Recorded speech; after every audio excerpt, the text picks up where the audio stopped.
Les 27 ministres des Affaires étrangères de l'Union européenne étaient réunis ce samedi 30 août à Copenhague pour le lancement de la présidence danoise du Conseil des ministres de l'UE.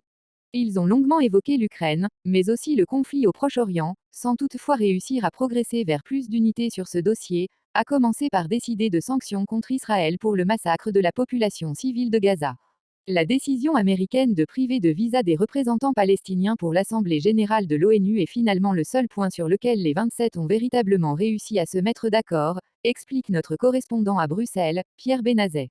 Sur la question du refus de visa à l'autorité palestinienne afin qu'elle ne puisse pas participer à l'Assemblée générale des Nations unies, à la lumière des accords existants entre l'ONU et son État hôte, nous demandons tous instamment que cette décision soit reconsidérée, compte tenu du droit international et de la manière dont les Nations unies ont été constituées, déclare Kaja Kallas, chef de la diplomatie européenne. On ne peut pas nous prendre en otage. Washington a annoncé cette décision vendredi soir, à quelques semaines de l'Assemblée générale de l'ONU où la France plaidera pour la reconnaissance d'un État palestinien.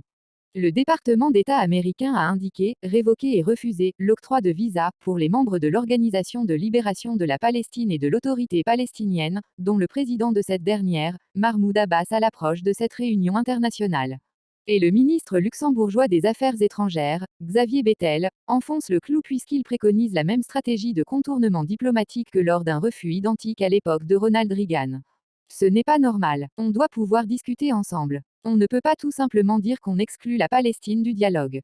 Dans ce cas-là, pourquoi ne pas aller à Genève au lieu de New York pour une session spéciale de l'Assemblée générale, pour pouvoir écouter, pour avoir une discussion sur la Palestine? On ne peut pas nous prendre en otage, explique-t-il. Pas d'unanimité au sein des 27. La condamnation de ce refus de visa est un des rares sujets qui a fait l'unanimité parmi les 27 États membres de l'UE samedi à Copenhague. Les dirigeants du bloc européen peinent à s'entendre depuis des mois pour sanctionner Israël face à la situation humanitaire catastrophique à Gaza, où l'ONU a déclaré l'état de famine le 22 août dernier. La proposition de sanctionner des petites entreprises israéliennes actives dans la défense est écartée. Le Danemark propose des sanctions qui ne demandent que la majorité, par exemple l'interdiction des importations en provenance des colonies israéliennes de Cisjordanie. Le ministre allemand des Affaires étrangères, Johann Wadepool, a rappelé que Berlin avait suspendu les livraisons d'armes susceptibles d'être utilisées à Gaza, mais il s'est dit, pas très convaincu, par la proposition visant à limiter l'accès d'Israël aux fonds de recherche de l'UE, disant ne pas voir en quoi la suspension d'une coopération civile serait utile. La Commission européenne a proposé cette mesure symbolique pour envoyer un signal à Israël et parce qu'elle n'a pas besoin d'être adoptée à l'unanimité.